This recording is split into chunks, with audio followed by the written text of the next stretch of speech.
MVA Maha Vikas Aghadi ఏదైతే మహారాష్ట్రలో ఇప్పుడు ఎన్నికల ప్రచారంలో ఉందో, మహాయుతి మహావికాస్ అఘాడీ రెండింటికి మధ్య ఒక యుద్ధ వాతావరణమే కనబడుతుంది మహారాష్ట్రలో. ఒక రకంగా చెప్పాలంటే ఒకరేమో బటెంగేతో కటెంగే అని ఒక నినాదం తీసుకొస్తే, ఇంకొకరేమో ఒక వర్గాన్ని పూర్తిగా సంతృప్తి పరిచే ఒక ప్రయత్నం చేస్తున్నారు, తుష్టీకరణ జరుగుతోంది.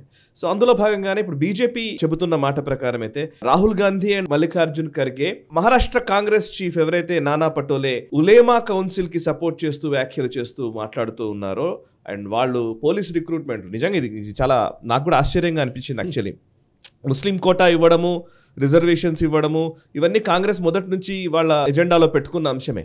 బట్ ఇప్పుడు ఉలేమా కౌన్సిల్ అక్కడ అడుగుతున్న మాట ఏంటంటే, స్పెసిఫికల్లీ ముస్లిం కమ్యూనిటీకి పోలీస్ రిక్రూట్మెంట్లో రిజర్వేషన్ కల్పించాలనేది ఒక డిమాండ్గా తీసుకొస్తున్నారు. Why this police recruitment number 1. Number 2, దీనికి ఉలేమా కౌన్సిల్ డిమాండ్స్ని వీటిని నానా పటోలే ఎండార్స్ చేయడము, ఇది పూర్తి కాంగ్రెస్ స్టాండేనా అని బీజేపీ అడుగుతున్న విషయం.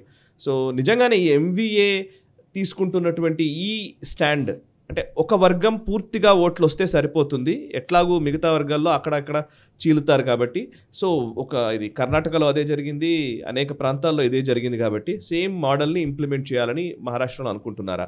ఇది బ్యాక్ ఫైర్ అవుతుందా లేకపోతే వాళ్ళకు అనుకూలంగానే ఉంటుందా? బ్యాక్ ఫైర్ అయితే మనం ఇక్కడ చూసాం, హర్యానాలో చూసాం. హర్యానాలో it was not a voting on religious lines, అక్కడ క్యాస్ట్ లైన్స్ ఓటింగ్ ఉండే. అక్కడ కాంగ్రెస్ వెళ్ళి మేము జాట్లతో ఉన్నాం అని చెప్పేసి జాట్ వాళ్ళతో రిలీజియస్ కాదు, కరెక్ట్. అక్కడ మనం చూసా హూడాని పెట్టుకుని ఆయన ముఖ్యమంత్రి చేయబోతున్న అనౌన్స్ కూడా చేశారు. అవును. దాంతో ఏమైందంటే బీజేపీ ఏం చేస్తారు, మిగతా అన్ని క్యాస్ట్లు including Brahmins and other caste చిన్న చిన్న క్యాస్ట్ని కూడా వాళ్ళు తీసుకొని వాళ్ళని ఒక కన్సల్టెడ్ ఓట్ బ్యాంక్ చేసి వాళ్ళు 80% ఓట్లు 80% మందిని మూవ్ చేసుకున్నారు. దాంట్లో వాళ్ళకి 53-54% ఓట్లు వచ్చినాయి. సాయి గారు, ఈ ఉలేమా కౌన్సిల్ ఏమంటున్నారు, మీరు చెప్పినట్లు ఒక డిమాండ్ అయితే మీరు చెప్పేశారు ఆల్రెడీ. ఇంకోటి ఏంటంటే, మాకు టెండర్లో అక్కడ టెండర్ పిలుస్తారు కదా గవర్నమెంట్, దాంట్లో కూడా ముస్లింకి సపరేట్ కోటా కావాలంట. అంటే ఎవరు హిందువులు అప్లై చేయలేరు, మీరు క్రిస్టియన్స్ అప్లై చేయలేరు, ముస్లిమ్సే అప్లై చేయొచ్చు ఈ టెండర్లకి. ఆలోచించండి, ఇది వి లివింగ్ ఇస్లామిక్ కంట్రీలో కూడా ఈ లా లేదు సాయి గారు. అక్కడ ఎవడైనా అప్లై చేయొచ్చు టెండర్లకి. టెండర్ అక్కడ తక్కువ అనుకోండి, కానీ అక్కడ కూడా అప్లై చేయొచ్చు. కానీ ఇక్కడ ఏంటంటే వీళ్ళు డిమాండ్ చేసిన దానికి యాక్సెప్ట్ చేసుకున్నారు నానా పటోలే. వాళ్ళ పార్టీ దగ్గర పర్మిషన్ తీసుకున్నారా లేదా తెలియని ఓపెన్గా he said yes we will implement all this. మూడోది, ఆర్ఎస్ఎస్ని బ్యాన్ చేయాలి. రాగానే ఆర్ఎస్ఎస్ని బ్యాన్ చేస్తారు, ఏదో వీళ్ళు ఈజీగా అనుకుంటున్నారు. ఆర్ఎస్ఎస్ని దీనికన్నా పెద్ద వాళ్ళు బ్యాన్ చేయడానికి ట్రై చేస్తే బ్యాన్ మొత్తం రివర్స్ చేయాల్సి వచ్చింది, ఇంక్లూడింగ్ సర్దార్ పటేల్ గారు, ఇందిరాగాంధీ గారు చేశారు, బ్యాన్ చేశారు. దాని తర్వాత రివర్స్ చేయాల్సి వచ్చింది. ఇక్కడ కోర్ట్స్ ఉన్నాయి, అన్ని కచేరీలు ఉన్నాయి, మొత్తం వాళ్ళు చూసుకుంటారు వాళ్ళు. కానీ one of the most important thing Sai గారు, రాహుల్ గాంధీ దీని గురించి మాట్లాడలేదు అసలు. అవును, అసలు ఖార్గే గారు మాట్లాడలేదు. కరెక్ట్. మోస్ట్ ఇంపార్టెంట్ ఇంకోటి ఓపెన్గా అక్నాలెడ్జ్ చేస్తారు, 120 NGOలు మహారాష్ట్రలో ఓటర్ అప్డేషన్ లిస్ట్కి పనిచేశారంట. ఎవరికి తెలియలేదు. ఇది ఉన్న లాస్ట్ ముస్లింని కూడా ఎన్రోల్ చేసుకున్నారు, అప్రూవల్ తీసుకున్నారు, ఓటర్ ఐడికి తీసుకున్నారు, వాళ్ళకి ఓటర్ ఐడి లిస్ట్లో వచ్చారు, వాళ్ళకి ఓటర్ కార్డులు ఇప్పించారు, ఓటర్ స్లిప్స్ కూడా ఇచ్చారు. వాళ్ళకి 120 NGOలు పనిచేశారు. అంటే వాళ్ళకి ఎంత డబ్బులు పంచిపెట్టారంటే ఆలోచించండి. సొరోస్ లాంటి వాళ్ళు అంత మైన్యూట్గా వర్క్ చేస్తున్నారు చూడండి. కానీ ఇప్పుడు బయటకు వచ్చింది అది. ఉలేమా కౌన్సిల్ ఒకవైపు అయితే ఇది ఒకవైపు. అంటే బేసిక్లీ ఒక ముస్లిం కన్సాలిడేషన్ చేయడానికి వెళ్తున్నారు వీళ్ళు. వీళ్ళకి మీరు చెప్పినట్లు కరెక్టే, హిందువులు ఎట్లయినా డివైడ్ అయిపోతారు మనం చూసాం. దానికోసం భారతదేశం మీద మొఘల్స్ వచ్చారు, బ్రిటిష్ వచ్చారు, ఫ్రెంచ్ వచ్చారు, డచ్ వచ్చారు, పోర్చుగీస్ అందరూ వచ్చి పరిపాలించారు మన మీద. ఎందుకంటే వీఆర్ డివైడెడ్. అది మన ఎక్కడ రాజస్థాన్ నుంచి చూస్తే ఇక్కడ దాకా మన డివిజన్ మనకి. దాంతో వాళ్ళు అడ్వాంటేజ్ తీసుకున్నారు.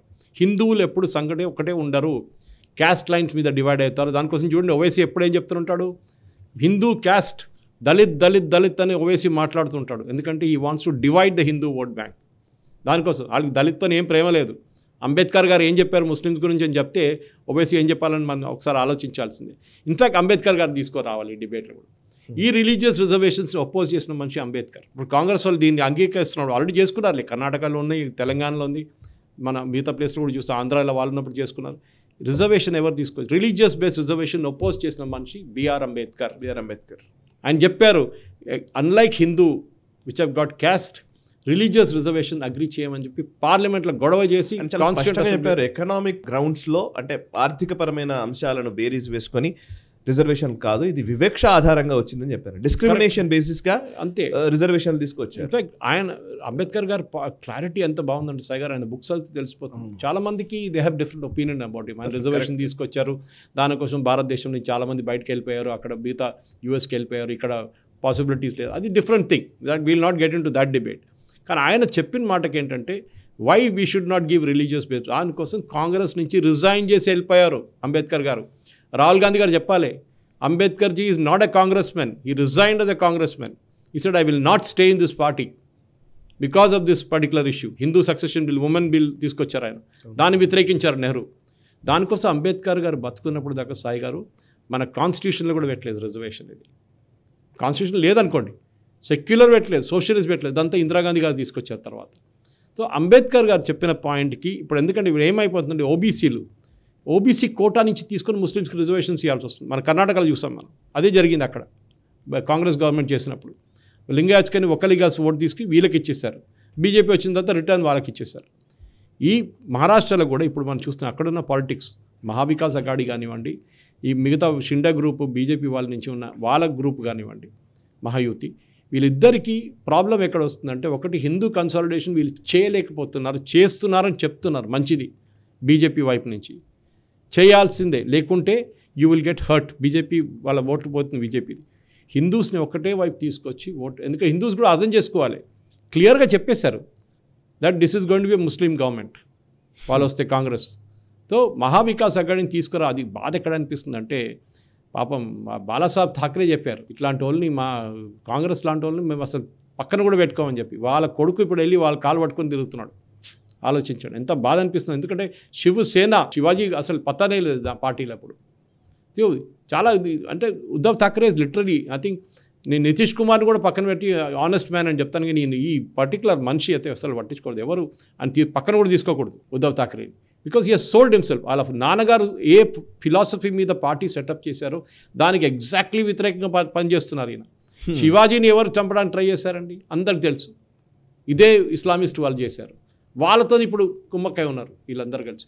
సో డెఫినెట్లీ మహారాష్ట్రలో ఇప్పుడు జరిగేపోయి, ఎందుకంటే బీజేపీ వాళ్ళతో క్లియర్గా చెప్పేశారు, ఓబీసీ దగ్గర నుంచి రైట్ మీకు తీసుకోవడానికి మీకు హక్కు లేదు, 50% కన్నా మీరు పైకి వెళ్ళలేరు. రాహుల్ గాంధీ చెప్తూనే ఉంటాడు, మేము చట్టం మార్చేస్తాం. ఎట్లా మారుస్తారండి? సుప్రీంకోర్టు జడ్జిమెంట్ ఉంది, మీరు మార్స్తారా? మీరు ఎట్లా మారుస్తారు చెప్పండి? మీకు మెజారిటీ లేదు పార్లమెంట్లో, ఒట్టిగా హవాలా మాట్లాడుతున్నారు. చట్టం మార్చి ఏం చేస్తారు? 90% రిజర్వేషన్ ఇచ్చేస్తారా? మరి మిగతా వాళ్ళు ఏం చేస్తారండి? ఇది సుప్రీంకోర్టు కూడా దానికోసం 50% వాళ్ళు సీలింగ్ పెట్టారు. That not about this one, you cannot go. చాలా జడ్జ్మెంట్స్ ఉన్నాయి దానికి. Unnikrishnan versus state of Karnataka, చాలా జడ్జ్మెంట్స్ అక్కడి నుంచి మొదలైందనమాట.